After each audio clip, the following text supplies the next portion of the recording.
ओम मंगलम भगवान विष्णु मंगलम गरुड़ध्वज मंगलम पुंडरीकाक्ष मंगलम पुरुषोत्तम माधव माधव वाक्यम माधव माधव हरि स्मरन्ति साधव नित्यं सर्वकार्येषु माधवम् शुक्लं वरधर विष्णु शशिवर्णं चतुर्भुजं प्रसन्नं वदनं ध्यायते सर्वविघ्नोपशान्तये स्मृते सकलकल्याणभाजनं यत्र जायते पुरुषं तमजं नित्यं व्रजामि शरणं हरि शान्ताकारं भुजगशयनं पद्मनाभं सुरेशं विश्वाधारं गगनसदृशं मेघवर्णं शुभांगं लक्ष्मीकान्तं कमलनयनं योगिर्भिर्ध्यानगम्यं वन्दे विष्णुं भवभयहरं सर्वलोकैकनाथं सर्वलोकैकनाथं कदाचित् कालन्दी तटविपिन सङ्गीतकरवो मुदाभिरे नारीवदन कमलस्वादमधुपः रमा शम्भु ब्रह्मसुरपति गणसारचितपदो जगन्नाथ स्वामी नयनपथगामी भवतु मे जगन्नाथ स्वामी नयनपथगामी भवतु मे जगन्नाथ स्वामी नयनपथगामी भवतु मे। परम आराध्य परम नमस्य परात्पर परमेश्वर अनंत कोटि ब्रह्मांड नायक जगदीश्वर जगन्नाथंकर पदार बिंदरे शतकोटि प्रणाम मणिमा अकिंचन अधमर शतकोटि प्रणाम शतकोटि प्रणाम शतकोटि प्रणाम। श्रीवत्स खंडशाल श्रीमंदिर पूर्वद्वार गुमुट अरुण स्तंभ सिंहद्वार को दर्शन करी पतित पावनंकर गोटे आखिर दर्शन मिलुची। भक्त मान से अरुण स्तंभर निकटवर्ती हेबा क्षणी आनंदरे तांकर प्रभु को किभली दर्शन करिवे ए दर्शनर भाव को नहीं से तांकर परिवार को धरी निजर मनर उत्कंठा को धरी प्रवेश करुछंती प्रभुंकर श्रीमंदिर भितरे। लीलामय लीलादृश प्रभु जगन्नाथ जगतर नाथ श्री जगन्नाथ महाप्रभु होउछंती लीलार ठाकुर बोली कहते केते प्रकार लीला से करते तांको लीला सबु बेले अबद्ध अगम्य अव्यक्त लीलाकारी पुरुषंकर लीला सबु बेले अबद्ध अगम्य अव्यक्त परम पुरुष जगन्नाथंक अलौकिक ऐश्वर्य लीला समग्र विश्व समस्त को विस्मय तांकर लीला को बुझिबा एते सहज नुहे मात्र भक्त हृदय सहित भक्ति रे प्रभु को जेते बेले डाके उत्कर्ण होई शुणती प्रभु तार भक्तंकर डाक तेणु से कह जाए ये क्षेत्र रे थिबा शरधा बाली ए क्षेत्र रे पहुंची गले कोंती मुक्तिर द्वार खोली जाए मुक्तिर धाम ये मुक्तिर क्षेत्र ये जेउटी थिले गति मले गति शरदा बाली रे पाद थोइबा सन्थ पविता पतिता धनी समस्ते से महाप्रभुंकर नीलचक्र को देखी पतित पावन बाना को जेते बेले देखी दियंती सबुकिछि तांकर रहिछि सबुकिछि रहिबो ए दृढ़ता मध्य आसी जाई थाए। तो प्रभु होउछंती जगत बंधु जगन्नाथ तेणु से जी जो भाव रे तांको पाइछि जो भाव रे तांको खोजिछि से भाव रे ताकू अनुभव देई थांती नहीं। तेणु श्रीमंदिर श्रीवत्स खंडशाल को चाहिदेले मने पड़ी जाए पुराण शास्त्र वर्णित कथा मने पड़ी जाए अतीतर सही श्रीक्षेत्र भौगोलिक स्थितिर कथा वर्तमान भौगोलिक स्थिति अतीतर भौगोलिक स्थिति निश्चित भाव रे मन भितरे आश्चर्यजनित भाव विस्मय मध्य लगी थाए। तो आम कहूचे प्रभु जो भौगोलिक स्थिति कथा आम कहवा सिंहद्वार गुमुटरू बा सिंहद्वार गुमुटरू मंदिर मध्य को प्रवेश करने निमंते सोपान व पावछ भक्त मान को प्रथमे दृश्यमान ही थाए। जहाँ भक्त किए सी हूँ प्रभुंकर 22 पावछ। आध्यात्मिकता तत्व दृष्टिकोण विचार कले भक्त मनरे ए भावना से सी पाहच होउछि मुक्तिर पथ। 22 पावछ भक्त पाई मुक्तिर पथ। या छुई देवा मात्र के यार धूली को मथारे मारिबा मात्र के या स्पर्श करने मात्र के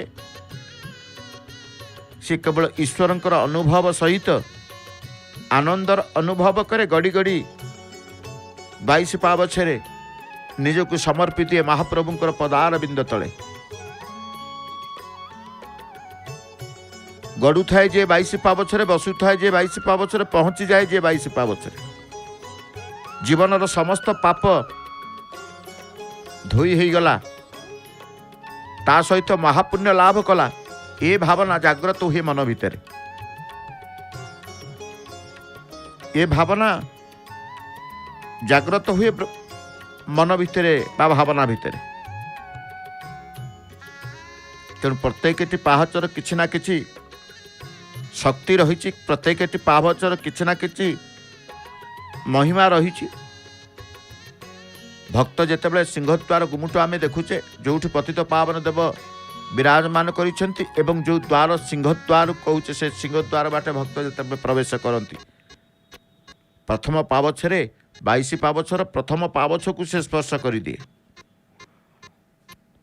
स्पर्श करने मात्र के ता तुंडरे हरिनाम हृदय रे हरिनाम कीर्तन एवं सते जेमिति किए कहे जीवनर मूल होउछि संकीर्तन महामंत्र बा नाम। प्रेरणा मिली जाए प्रेरणा मिली जाए शुणिबा पाई।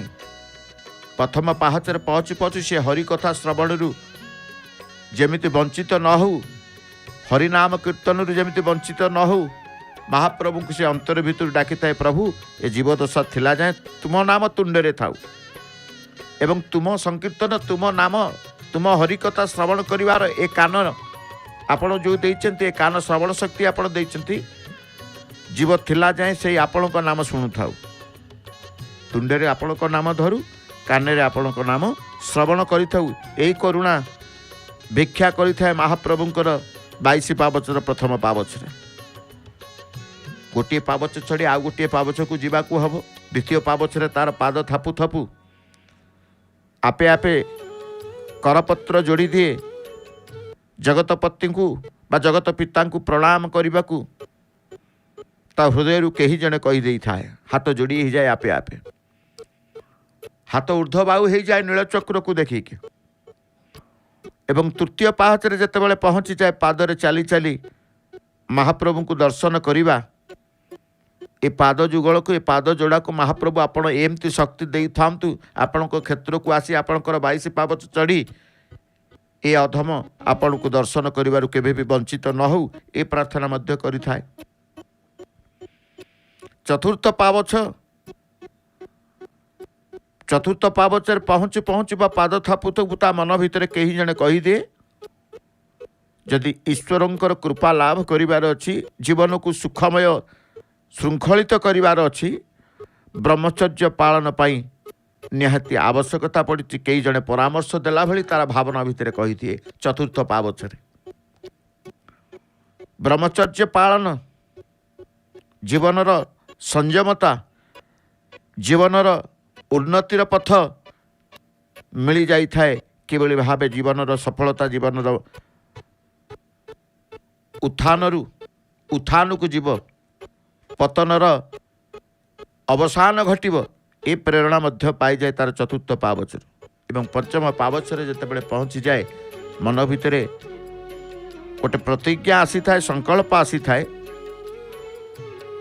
कारण कहीं प्रतिज्ञा जे मु भगवानंकर भगवान मोर ईश्वरंक सहित जोग सूत्र रक्षा करने पाई मनर गोटे उत्कंठा आसी थाए। कारण पंचम पावची होउछि जोग साधनर प्रतीक।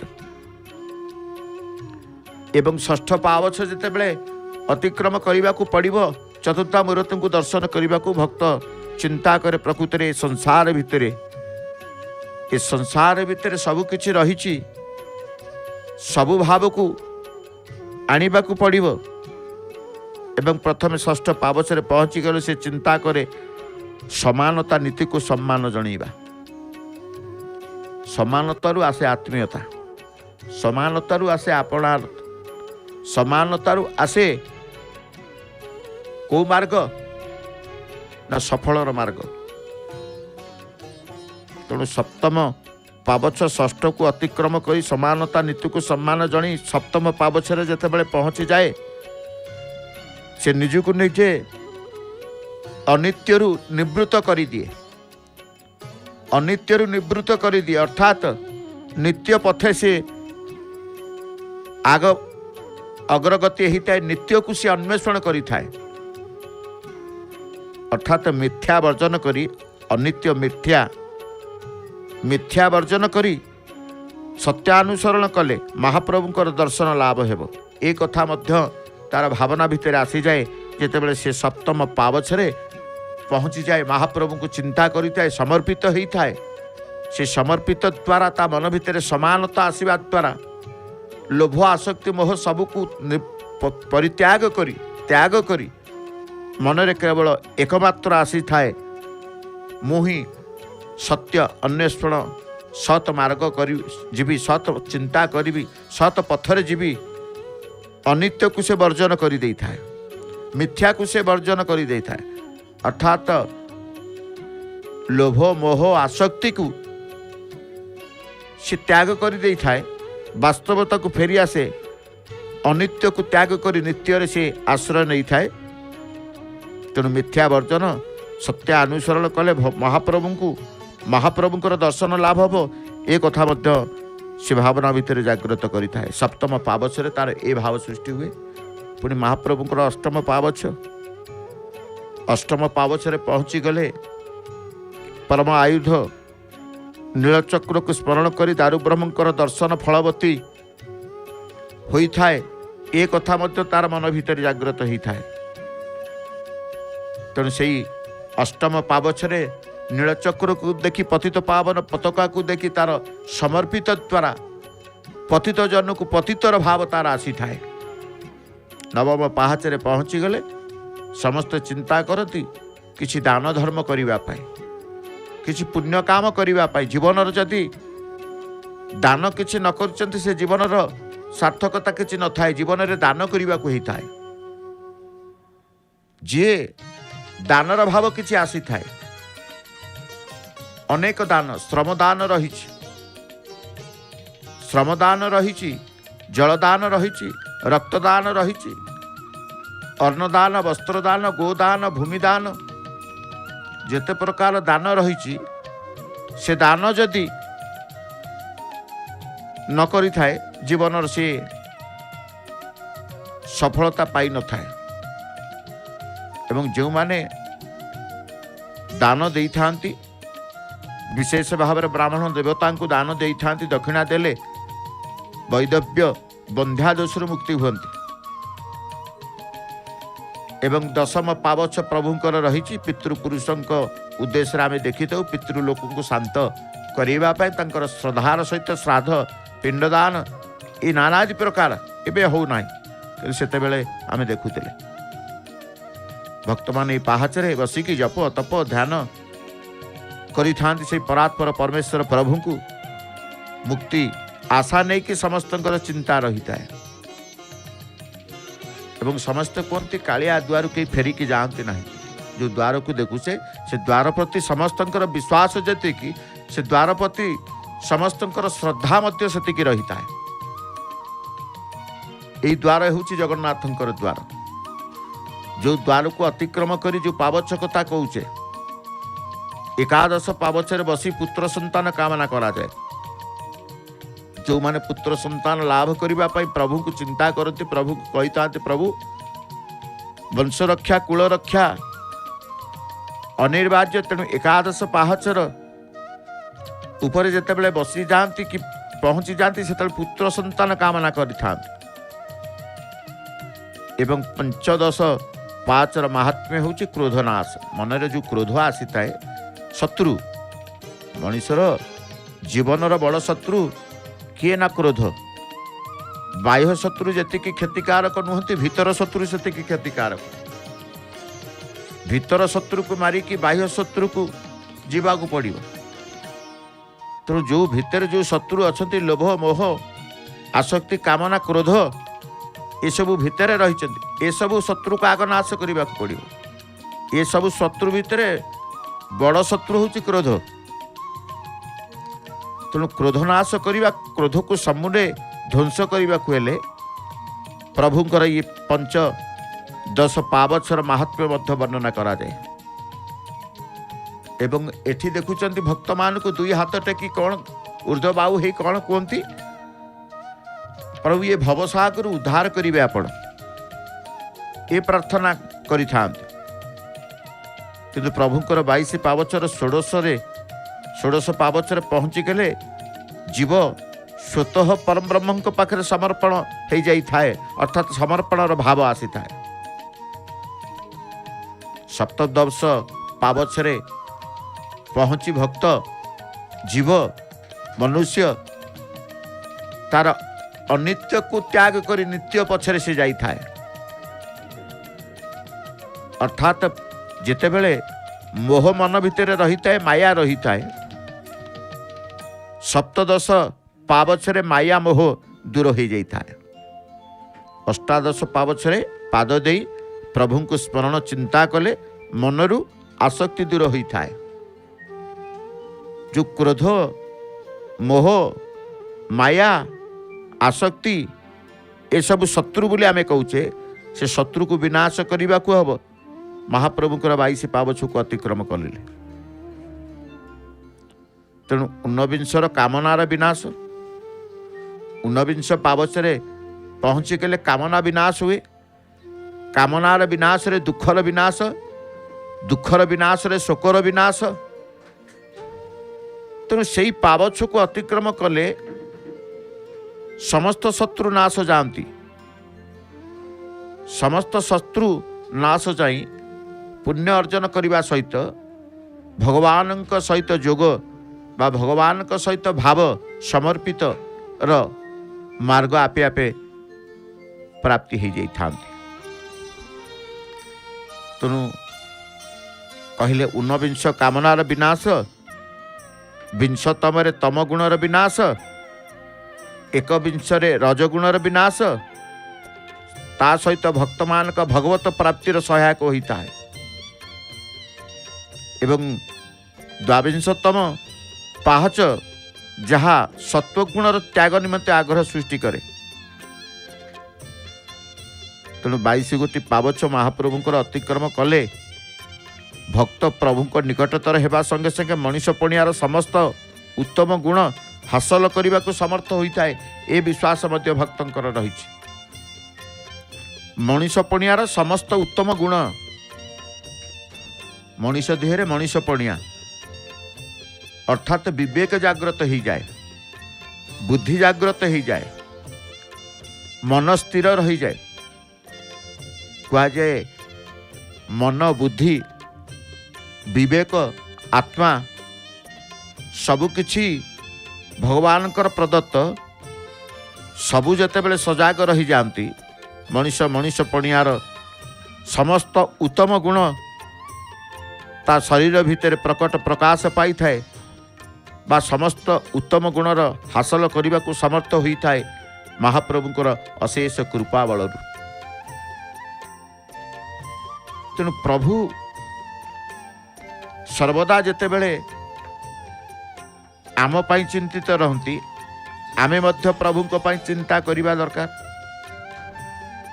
ଆମର ବି ମଧ୍ୟ ଚିନ୍ତାର ଭାବନାର ପରିବର୍ତ୍ତନ ଈଶ୍ୱରଙ୍କ ଆଡ଼କୁ ବା ଭକ୍ତିର ମାର୍ଗକୁ ଆସିବା ଦରକାର।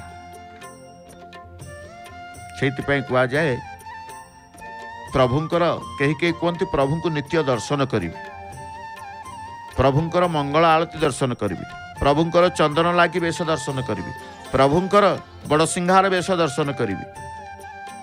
ଗୋଟିଏ ଗୋଟିଏ ବେଶ ପ୍ରତି ତାଙ୍କର ଆକର୍ଷଣ ରହିଥାଏ ବା ଗୋଟିଏ ଗୋଟିଏ ବେଶପତି ବା ଗୋଟିଏ ଗୋଟିଏ ନୀତିପତି ନୀତିକି ଦର୍ଶନ କରିବା ପାଇଁ ସମସ୍ତଙ୍କ ମନ ଭିତରେ ଗୋଟେ ପ୍ରବଳ ଆଗ୍ରହ ରହିଥାଏ। କାହିଁକି, କ'ଣ ପାଇଁକି? ଯେ ଜୀବନର କେତେ ଜଣଙ୍କର ଅପରିବର୍ତ୍ତିତ ଜୀବନ ଶୈଳୀ ରହିଥାଏ। ଜୀବନର କିଛି ପରିବର୍ତ୍ତନ ଆଣିବା ପାଇଁ, ଜୀବନକୁ ରସମୟ ସୁଖମୟ କରିବା ପାଇଁ, ଜୀବନରେ ସଦାସର୍ବଦା ଭକ୍ତିମୟ ଭାବ ସୃଷ୍ଟି କରିବା ପାଇଁ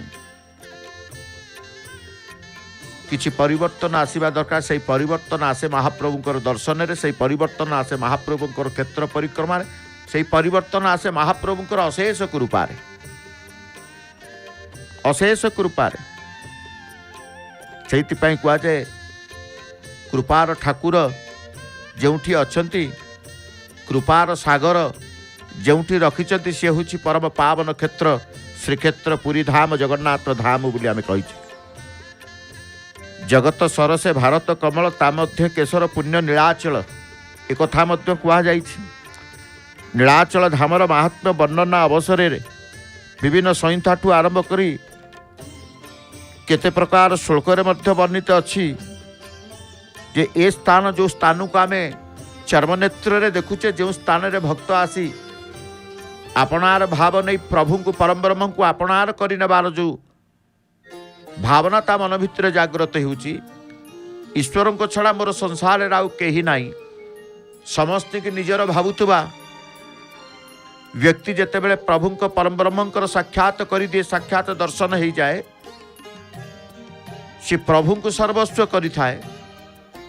ଏକମାତ୍ର ସାରା ସଂସାରରେ ପ୍ରଭୁ ହେଉଛନ୍ତି ମୋର, ସିଏ ହିଁ ମୋର ଆପଣାର, ଆଉ ସଂସାରରେ ମୋ କେହି ଆପଣାର ନାହିଁ, ଏ ଭାବ ମଧ୍ୟ ଉତ୍ପନ୍ନ ହେଇଥାଏ।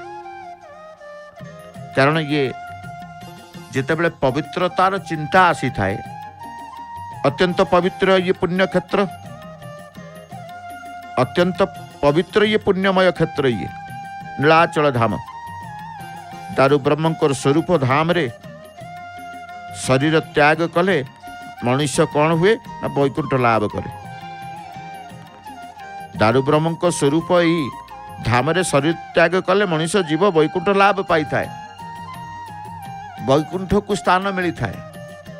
କାରଣ ଏଠି ଅଛନ୍ତି ବୈକୁଣ୍ଠ ବିହାରୀ, ଯାହାଙ୍କୁ ଆମେ ଦେଖୁଛେ, ଯାହାଙ୍କ ପାଇଁ ଆଜି ଗହଳ, ଯାହାଙ୍କ ପାଇଁ ସମସ୍ତେ ଆଗମନ କରନ୍ତି ସଂସାର ମାୟାରୁ ବା ସଂସାର କଷ୍ଟରୁ ଟିକିଏ ଆନନ୍ଦ ଟିକିଏ ପାଇବା ପାଇଁ। ଏକମାତ୍ର ସ୍ଥାନ ହେଉଛି ପ୍ରଭୁଙ୍କର ଏହି ଶ୍ରୀକ୍ଷେତ୍ର, ପରମ ପାବନ ଶଙ୍ଖକ୍ଷେତ୍ର, ଯେଉଁ କ୍ଷେତ୍ରର ବର୍ଣ୍ଣନା ଅବର୍ଣ୍ଣନୀୟ, ଅବ୍ୟକ୍ତ। କାରଣ କେହି ବର୍ଣ୍ଣନା କେହି ବ୍ୟକ୍ତ କରିପାରିନାହାନ୍ତି ଏ କ୍ଷେତ୍ର ସମ୍ପର୍କରେ। ନା ଏ କ୍ଷେତ୍ର ସମ୍ପର୍କରେ ବର୍ଣ୍ଣନା କରିପାରନ୍ତି, ନା ଏ କ୍ଷେତ୍ରର କ୍ଷେତ୍ରାଦି ଈଶ୍ୱର ଯିଏ ଅଛନ୍ତି ତାଙ୍କ ସମ୍ପର୍କରେ କେହି ବର୍ଣ୍ଣନା କରିପାରନ୍ତି। କାରଣ ଯେଉଁଠି ମୃତ୍ୟୁ ହେଲେ ବୈକୁଣ୍ଠ ଲାଭ ହୁଏ ବୋଲି ଏ ବିଶ୍ୱାସ ମଧ୍ୟ ରହିଥାଏ। ଏ କ୍ଷେତ୍ର ପ୍ରଭୁଙ୍କର କ୍ଷେତ୍ର। ଭାରତବର୍ଷରେ ଅନେକ ତୀର୍ଥସ୍ଥାନ, ପବିତ୍ର ସ୍ଥାନ, ଗଙ୍ଗା ସାଗରଠୁ ଆରମ୍ଭ କରି ଗୟା, କାଶୀ, ପ୍ରୟାଗ, ଅଯୋଧ୍ୟା, ମଥୁରା, ବୃନ୍ଦାବନ ଠାରୁ ଆରମ୍ଭ କରି କୁରୁକ୍ଷେତ୍ର, ଏକାମ୍ର କ୍ଷେତ୍ର, କାଞ୍ଚି, ଅବନ୍ତିକା, ମାୟାପୁରୀ, ଚତୁର୍ଦ୍ଦଶ କ୍ଷେତ୍ର, ରାମେଶ୍ୱର, ଦ୍ୱାରିକାନାଥ, ବଦ୍ରୀନାଥ, ଶେଷରେ ଶ୍ରୀକ୍ଷେତ୍ର, ଚାରିଧାମ ମଧ୍ୟରୁ ପୁରୁଷୋତ୍ତମ ଧାମ ସର୍ବଶ୍ରେଷ୍ଠ କ୍ଷେତ୍ର ଧାମ ବୋଲି ଆମେ ସର୍ବଜନ ସ୍ୱୀକୃତ। ସମସ୍ତଙ୍କ ମନରେ ଏ କ୍ଷେତ୍ର ପ୍ରତି ନିଶ୍ଚିତ ଭାବରେ କେଉଁଠି ନା କେଉଁଠି ଭକ୍ତି, ଉତ୍କଣ୍ଠା ଏବଂ ସର୍ବୋପରି କହିବାକୁ ଗଲେ କ୍ଷେତ୍ରର ମହନୀୟତା, ପବିତ୍ରତା ସମସ୍ତେ ଅନୁଭବ କରିଥାନ୍ତି ଜଗନ୍ନାଥଙ୍କ ପାଇଁ। କିଏ କହେ ଇଏ ଉଡ଼ିଆନ ପୀଠ, କିଏ କହେ ଇଏ ପତିତ ପାବନ କ୍ଷେତ୍ର, କିଏ କହେ ଇଏ ଯମନିକ କ୍ଷେତ୍ର, ପୁଣି କିଏ କହନ୍ତି ଇଏ ଦଶାବତାର କ୍ଷେତ୍ର, ଭୌମ କ୍ଷେତ୍ର, ନୀଳାଚଳ ଧାମ, ଶଙ୍ଖ କ୍ଷେତ୍ର। ଅନେକ ନାମ ଥିଲେ ମଧ୍ୟ ପ୍ରତ୍ୟେକ ନାମରେ ପ୍ରଭୁ ଥାନ୍ତି। କାରଣ ସାକ୍ଷାତ ଇଏ ସ୍ଥାନ ହେଉଛି ବୈକୁଣ୍ଠ। साक्षात वैकुंठ रूपम तत्क्षेत्र पुरुषोत्तम। साक्षात वैकुंठ रूपम तत्क्षेत्रम पुरुषोत्तम। क्षेत्रणापि क्षेत्रम च तीर्थानापि जदपरम। ये धाम मृत्यु हेले वैकुंठ लाभ हुए। वैकुंठ बिहारी सीधा सड़क वैकुंठ स्थान। पुरुषोत्तम क्षेत्र साक्षात वैकुंठ स्वरूप अटंती। ये क्षेत्र महात्म्य वर्णना करी मुनि ऋषि संथ सी भी कहते पुरुषोत्तम समान क्षेत्र तीन लोकरे मध्य कुत्रा भी देखा जाए ना। ये क्षेत्र पड़ी कौटी आ क्षेत्र ना। तेणु क्षेत्र सबु क्षेत्र मानक मध्य राजा। से कहुए सर्वेशा सर्वक्षेत्राणाम राजा श्री पुरुषोत्तम। सर्वेशा सर्वदेवानाम राजा श्री पुरुषोत्तम। क्षेत्र राजा। ए क्षेत्र रे उपासित आराध्य देवता मध्य राजा। एठारे अवस्थान करुवा नीलाद्रि केशरी बोली आमे कहूचे जगन्नाथ। सी नीलाद्रिनाथ। नीलाद्रिनाथ नीलाद्रि केशरी जगन्नाथ मध्य देवता मध्य सर्वश्रेष्ठ देवता भावे परिगणित नहीं। ये सबु देवता भितर श्रेष्ठ देवता। त्रिवार सत्य पूर्वक से कहते पुरुषोत्तम क्षेत्र समकक्ष क्षेत्र केउठी नाही। प्रभु निजे स्वीकार कर त्रिवार सत्य करी कहते।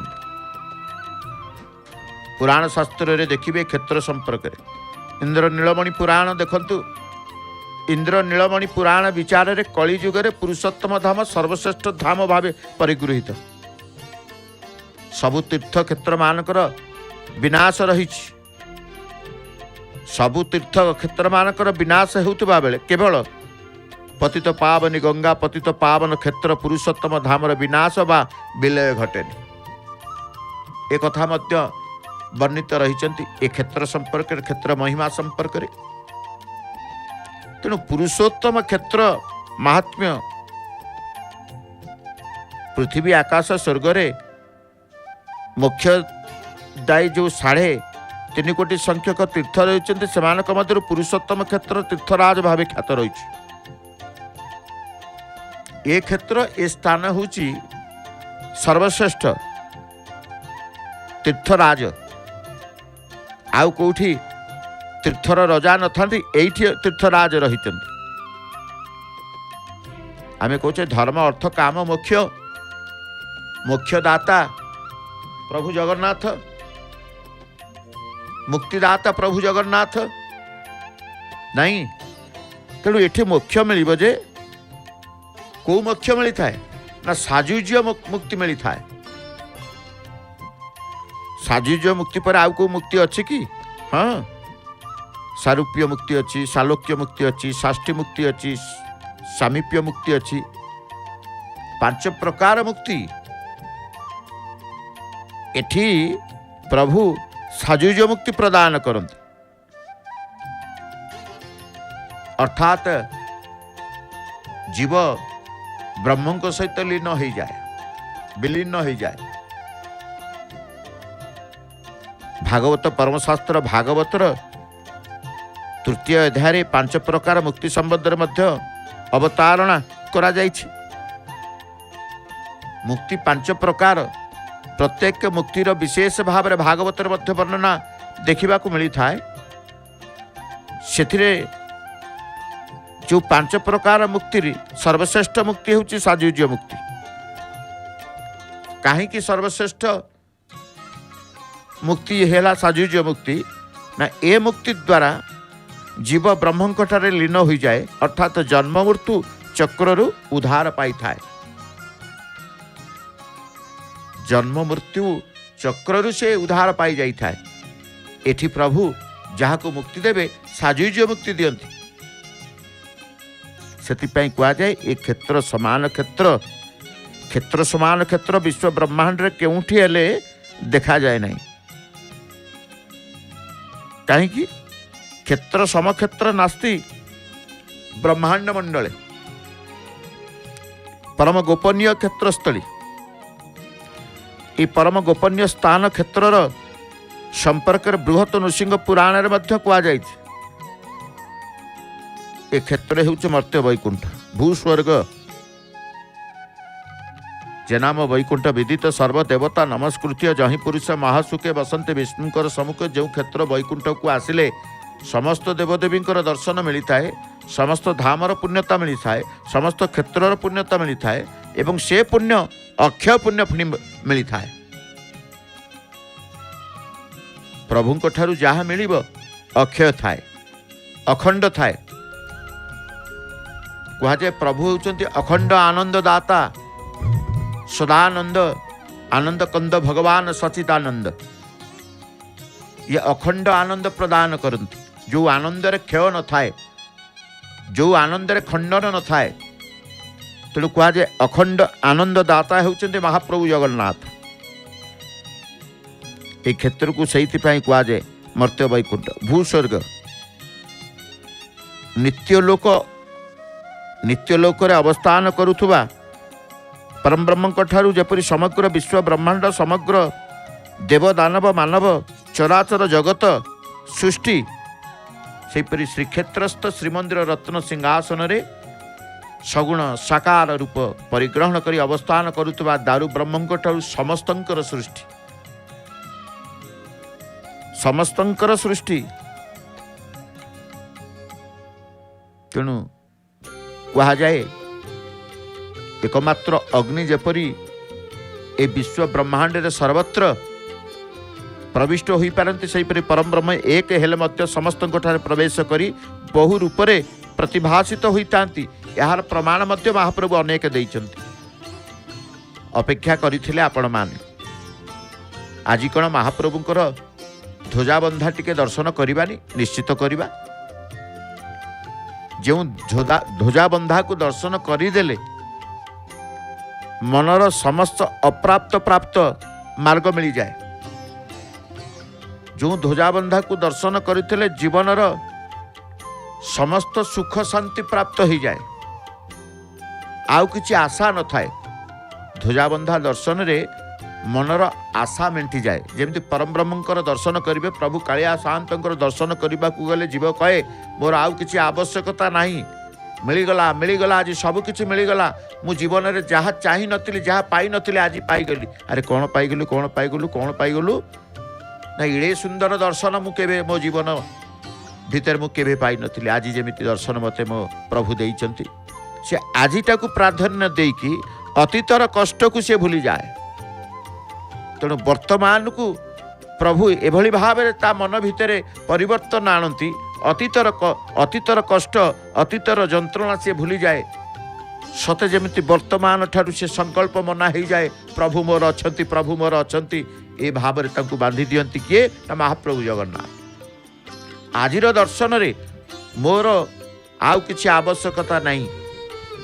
खाली प्रभु को कहली प्रभु जीवनर सबू आशा मेंटीगला तुमर दर्शन रे। केवल गोटे आशा रखी प्रभु चारि बाहा को सुस्थ थिला भितरे ए भवसागर उद्धार करिवे आपणे। ध्वजाबंधा देखिले मध्य यही भाव सृष्टि हुए। ध्वजाबंधारे समस्त शोक मेंटी जाई थाए। मनर शोक नाश जाए। मनर शोक नाश जीवा सहित मनर हृदयर भीतर शत्रु दमन हो जाती। ध्वजाबंधा दर्शन कले भीतर शत्रु किए आम आगुरी कहीचे धर्म मना ही थाए मनीष। भीतर शत्रु किए ना लोभ आसक्ति मोह माया कामना वासना मन भितर दया भाव सृष्टि होता है। ध्वजाबंधा दर्शन जो माने नित्य करते से मन भितर दया भाव सृष्टि होता है। क्षमार करिवार भाव सृष्टि होता है। जा मन रे दया क्षमा न थाए ता भावना रे ईश्वर न थांती। जणे जणे निष्ठुर थांती देखिथिबे। जेते काकुति मिनति हेले मध्य जेते आपण निजर दोष त्रुटि को स्वीकार करके ताकु क्षमा प्रार्थना कले मध्य निष्ठुर व्यक्ति केबे क्षमा देई न थांती। दया तांक मन भितरे न थाए। सेतिपाई कुआ जे मन रे दया आसीबा से ईश्वरंकर कृपा। समस्तक मन रे दया आसी न थाए। तेणु ध्वजाबंधा सेवा को जेतेबेले दर्शन करती मन भितर दया भाव सृष्टि होता है, मन भितर क्षमा भाव सृष्टि होता है, मन भितर सेवा भाव सृष्टि होता है। आपण कहते ये तो सेवा प्रतिदिन होउची, चुनुरा सेवक जाउछंती प्रतिदिन मेचे मेचे पताका नेकी जाउछंती, मेचाए मेचाए पताका भक्त माने प्रदान करूछंती, ये सेवा तो प्रतिदिन चलीची, मिलिबो कोन? जो माने नित्य संपर्क संबंध रखती ईश्वर सहित सी जानती कौन मिलूची कौन न मिलूची। समस्ते अनुभव करें ना, समस्त को जो माने थरे चिन्ही गले महाप्रभुंकर अनुभव को से माने केबे कहबेनी पताका लागू कौन मिलूची बोली, ए क्षेत्र को आसिले कौन मिलूची बोली, दर्शन रु कौन मिलूची बोली। जितेबाला संपूर्ण भगवान पाखरे से समर्पित हो जाती, से मिलवा न मिलवा प्रति तांकर लक्ष्य न थाए। से माने कहती जे मिलू अबा न मिलू, मिलवा पाई आमर मनरे भावना नहीं, न मिलिले मध्य मन भितरे शोक दुखर भावना नहीं।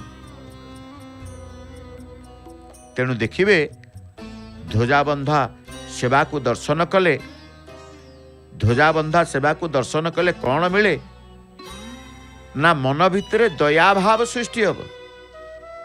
जो दया भाव द्वारा जीवे दया, दया माने समस्त प्रति दया हब, समस्त प्रति दया हब।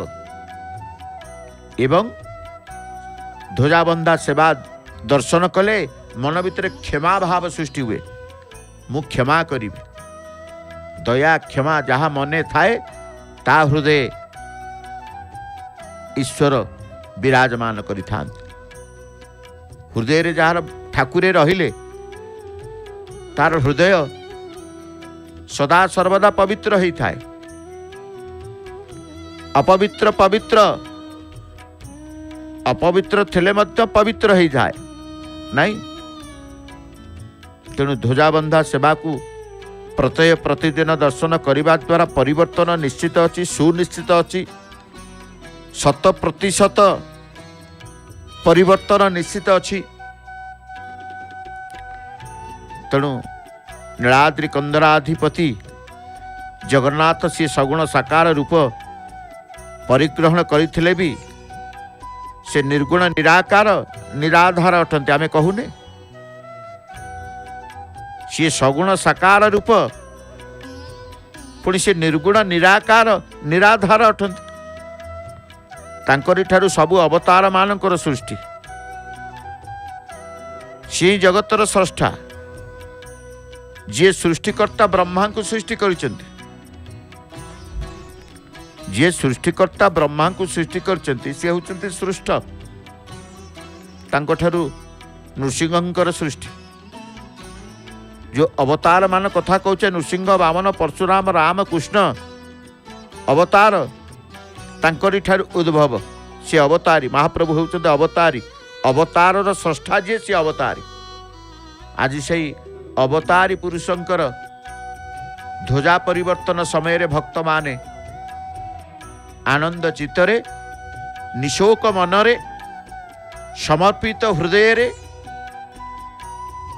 प्रभुंकर ध्वजाबंधा सेवार दर्शन करी आपे आपे समर्पित प्रभुंक पाखरे हाथ जोड़ी तांकर प्रभु को अनुभव करुचंती, प्रभु को अनुभव करुचंती। तेणु महाप्रभु लीलामय ठाकुरंकर लीला असीम अवर्णनीय। परम कारुणिक महाप्रभु कालिया शांतंकर लीला क्षेत्र, ये परम पावन क्षेत्र श्रीक्षेत्र मर्त्य वैकुंठ, जो वैकुंठ रे जमराजंकर मध्य कर्तृत्व न थाए, परम ब्रह्म भगवान नित्य स्थली को वैकुंठ आमे कहूचे। विगत होइछि कुंठ अर्थात मायादि प्रतिबंधक जोठारे सी हूँ वैकुंठ। हनुमान महाराज आरती दर्शन करी भक्तों मनरे भक्तिर भाव, भक्तिर स्रोत, भक्तिर नदी, भक्तिर सागर सृष्टि होउछि। देखंतु किभଳି भाबरे जय जयकार करूचंती, हुळहुळी पकाउचंती मां माने।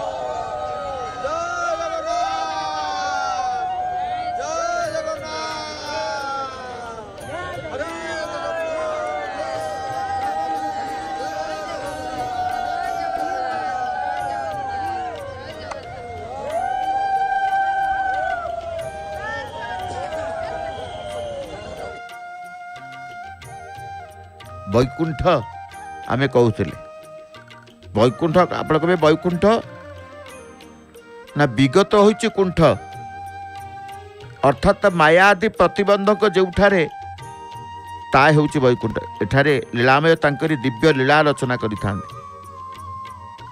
सिपरी मर्त्य भूमि रे परमब्रह्म दारुब्रह्म रूप परिग्रहण पूर्वक मानवीय लीला प्रदर्शन करिकी याको मर्त्य वैकुंठ रे परिणत करिसंती। कारण महाप्रभु एठी मानवीय लीला करंती। खाइबे पीबे शोइबे बुलिबे सबकिछि महाप्रभुंकर एवं से महाप्रभुंकर क्षेत्र ये जोटी लक्ष्मी नारायण खाली प्रभु नांती लक्ष्मी अछंती मध्य शक्ति ब्रह्म स्वरूपिणी महाशक्ति लक्ष्मी मध्य वास करती। प्रभु को पाखे लक्ष्मी अछंती केवल भल मंद महाप्रभु को खुआइबे बोली से कह जाए लक्ष्मी नारायण अवस्थान करि थांती। जोठारे लक्ष्मी नारायण अवस्थान करिवे से वैकुंठ हेबनी तो कौन हम। तेणु विशुद्ध सत्वमय शक्ति समन्वित परम पुरुषों लीलास्थल को वैकुंठ कह जाए। सत्वमय विशुद्ध सत्वमय शक्ति समन्वित परम पुरुषों लीलास्थल को वैकुंठ कह जाए। लोकम वैकुंठम नामानाम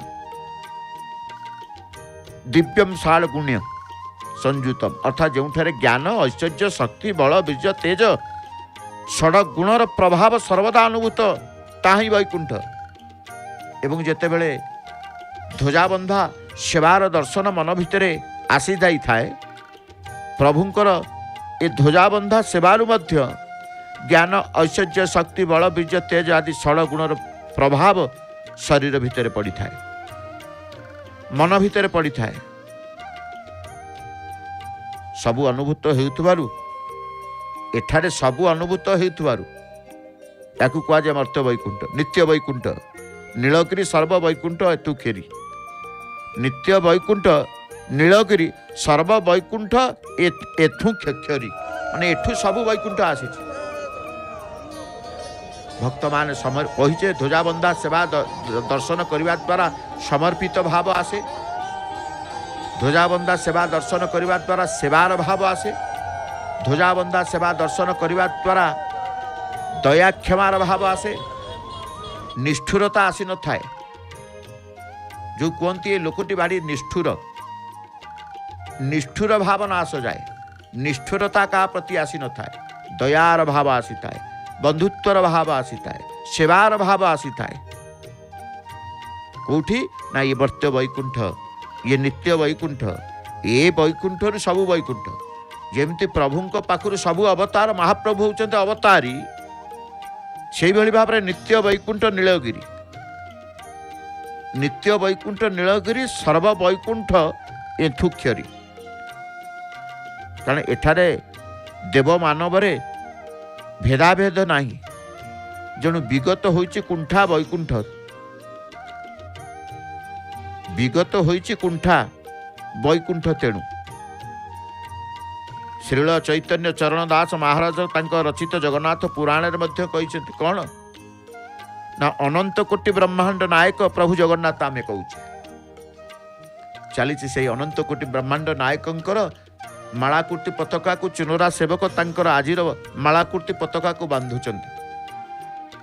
पवन सेमिति तीव्रतर नुहे पाग सेमिति कौन प्रकार पाग ठीक रही जो कहा जाए शीतुआ आकाश वर्षा आकाश अंधार आकाश ये आकाश को नहीं समस्त परिकल्पना करती वर्णना मध्य करती। ये आकाश तत्व से अनंत आकाश तले महाप्रभुंकर अनादि अनंतर चली ध्वजाबंधा सेवा जो सेवा भितर आमे सबु भाव प्राप्ति होता जार जो भाव न थाए से भाव प्राप्ति होता है। तेणु अनंत कोटि वैकुंठ घेनी निज साथ नीलाद्रि रे विजय ठाकुर जगन्नाथ कहीं कह जे समस्त को नहीं प्रभु अच्छा प्रभु क्या छाड़ती जमी कहला अनंत कोटि वैकुंठ घेनी निज साथ नीलाद्रि विजय ठाकुर जगन्नाथ सबु वैकुंठ को नहीं से बसिचंती, सबु प्राणी को नहीं कि बसिचंती, सबु सृष्टि को नहीं से बसिचंती, कहा को से छाड़ती समस्ते तांकर समस्त की आपणार करी नहीं थांती। तेणु जी तांको पाखु जाए आपणार ही जाए, आपणार ही जाए। तेणु चुनरा सेवक तांकर दुईटी मालाकुर्ती पताका बांधी गतकालीर पताका गंठेलकू तलकू पठेबार व्यवस्था कौन उपरू थाई से तलकू पठेबार व्यवस्था करुछंती। पाट अगणारे सीधा सड़क नीलचक्रु बा मंदिरर शीर्ष देशरू पाद देश को आसूची पताका गंठेला। समस्त पताका आसी जिबा परे पुनश्च जो मालाकुर्ती पताका को आमे देखुचे प्रभुंकर श्रीमंदिर शिवच्छ खंडशाला चुनरा सेवक लागी करुचंती। पताका लागी बोली आमे जहाँ को कहूँ से पताका लागिर दर्शन करुचे। वैकुंठनाथ अनंत कोटि ब्रह्मांड नायक प्रभु जगन्नाथंकर ए वैकुंठ संपर्क में श्रवण करुचे किभली भाव रे ये नित्य वैकुंठ यही वैकुंठ सबु वैकुंठ सृष्टि। आपण कहे वैकुंठ मर्त्य वैकुंठ, वैकुंठ मर्त्य वैकुंठ। तेणु मर्त्य वैकुंठ पुणी अनंत कोटि वैकुंठ रही। अनंत कोटि वैकुंठ घेनी निज सात नीलाद्रि विजय ठाकुर जगन्नाथ। मर्त्यर वैकुंठ धाम श्री पुरुषोत्तम विस्तारी बरनिबाकू केबा हेब क्षम। मर्त्यर जो वैकुंठ आमे देखुचे श्रीक्षेत्र ये पुरुषोत्तम क्षेत्र। मर्त्यर वैकुंठ धाम पुरुषोत्तम श्री पुरुषोत्तम विस्तारी बरनिबाकू केबा हेब क्षम। ता समान केही नाहंती। महावैकुंठ बोली कहा जाए। महावैकुंठ कौठा ना प्रभुंकर श्रीमंदिर जो नीलचक्र को आमे दर्शन करुचे, जो नीलचक्र को जी धारण करिसंती महावैकुंठ रे नीलचक्र लगी।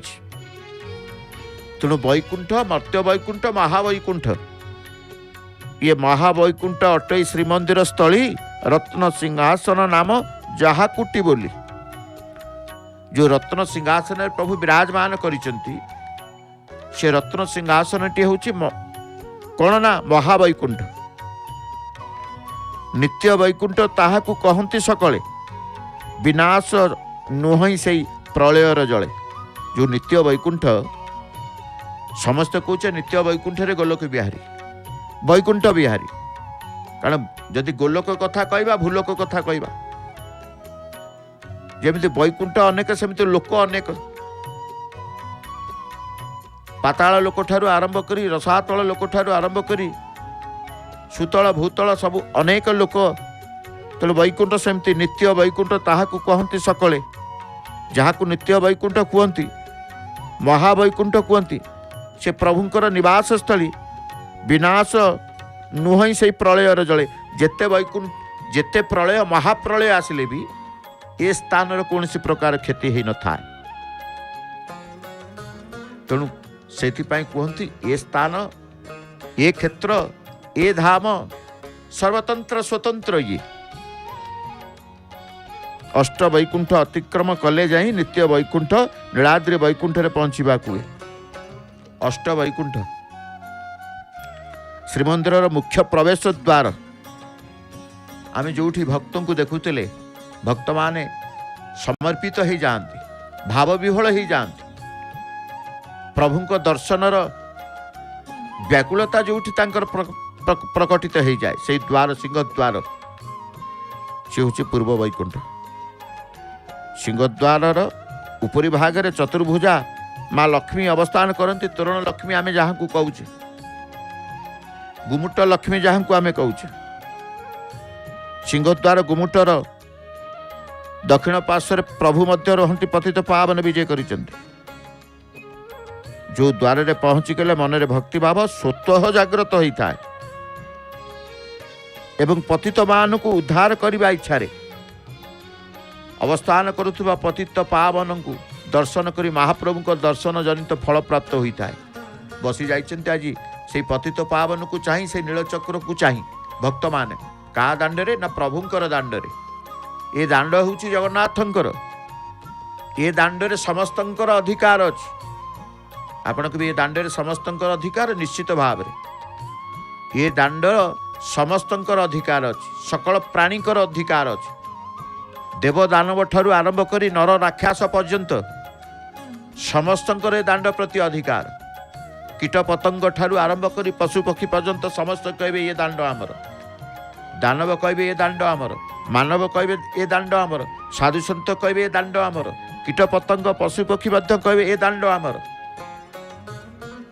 कारण ये जगन्नाथंकर दांड जमिति जगन्नाथ प्रति समस्त अधिकार अच्छी किए केते कथा कहे जगन्नाथ किए स्तुति करी कहे तो पुणी किए गाली करी कहे किए हसिकी कहे कि पुणी कांदिकी कहे किए अभिमान करी कहे कि क्रोधवशत होगी कहे तेणु कहती क्रोधरे कहतु हसिकी कहतु कांदिकी कहतु अभिमान करी कहतु प्रभु किंतु तांकर कर्ण विहीन कर्ण नथिबा कानरे सबु शुणी पारती महाप्रभुंकर कान नाई से सर्वश्रोता बड़ विचित्र तांकर लीला विचित्र वर्णा कह जाए केड़ बड़ पताका गंठिला को अर द्वारा बांधिदेले 8 गोटी अर नीलचक्र रे अष्ट धातु निर्मित ये स्वतंत्र नीलचक्र ये गोटे धातु नुह ये सुना नुह कि रूपा नुह कि तंबा नुह कि सीसा नुह कि पत्थर नुह कि दारू नुह ये अष्ट धातुरे निर्मित महाप्रभुंकर ये स्वतंत्र नील चक्र कर्णिका निकट को यात्रा करुचंते चुनरा सेवक धीरे धीरे पाद थापी भगवान को स्मरण चिंतन करी महामंत्र तुंडरे धारण करी हृदय प्रभु को धारण करी तुंडरे नाम धारण करिवे हृदय प्रभु को धारण करिवे पहुंची जाते शीर्ष देश रे तांकर जो वैकुंठ कथा कहते लोक कथा कहते जो वैकुंठ बिहारी तांकर ये क्षेत्र होची एभली क्षेत्र एठी नित्य लीला महाप्रभु नित्य वैकुंठ रे करिथां से प्रभु को लीला को अनुभव संदर्शन करिबा पाई भक्त तांकर जय जयकार करती समस्त तुंडे प्रभुंकर नाम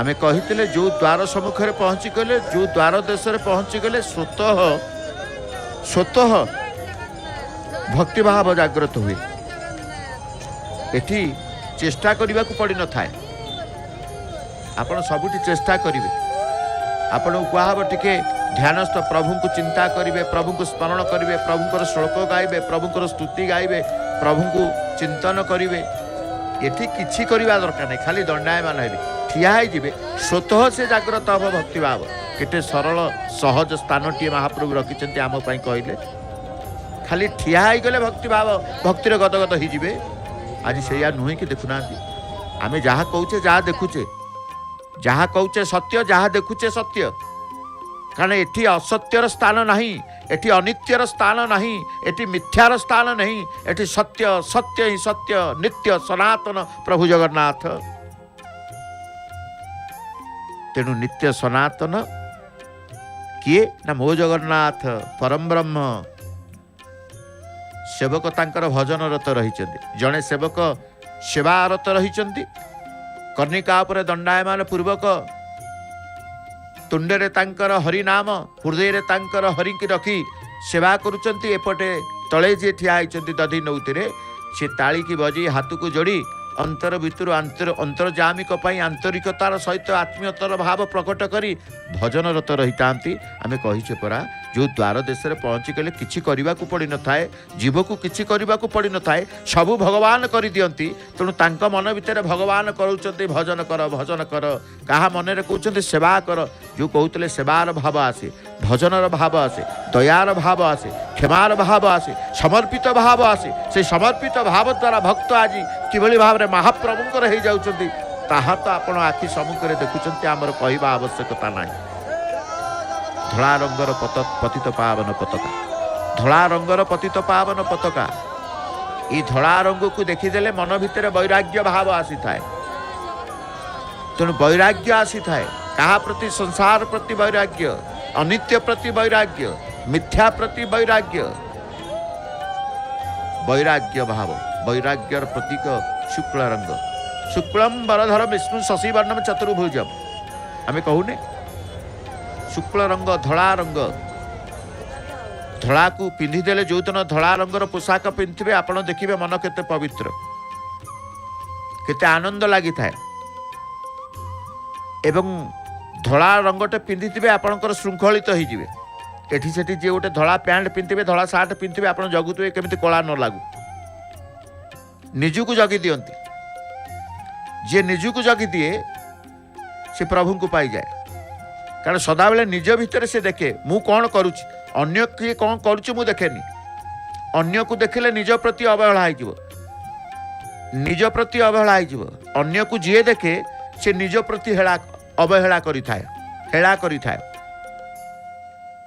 किंतु जीवन पाइचे मनुष्य आमको मनुष्य जीवन भगवान देइचंती चिंता करिबा भगवान कर ईश्वर कथा एवं चिंता करिबा निज कथा निजे कौन करिबा दरकार निजे कौन करुची किए कौन कला से जो माने देखते अन्य को सेमानकर सब ढिला ही थाए सेमानक प्रति तांकर नजर न था निजे कौन करुचंती नजर न थाए तेणु ईश्वर को पाइबा तांको पक्षरे कष्ट साध्य हो जाए जीवन रे आनंद पाइबा तांको पाई स्वप्न हो जाए जीवन सफलता पाइबा तांको पाई अतीत हो जाए तांको पाई भूली जाती से सफलता पाई परिबेनी कारण तांको मन रे निष्ठा आसी न थाए तांको मन भितर भक्ति आसी न थाए तांको मन भितर भाव आसी न थाए तेणु जदि मु देखिबी भगवान को देखिबी ईश्वर को देखिबी निज को देखिबी प्रभु मते आपण आदेश दियंतु कौन करी कौन न करी आपण आदेश रे मु अनुप्राणित हेबी मु स्वीकार करी आपणकर आज्ञा को यही भाव आसिले भजन आसे तेणु आसंतु पताका लगी ध्वजा बंधा सेवा दर्शन परे भावर भजन ओडिशार सुनाम धन्या सुगायिका सुर सेविका श्रीमती नमिता अग्रवाल मामकर भावपूर्ण भजन रे श्रवण पूर्वक भावग्राहींकर अनुभव करिबा।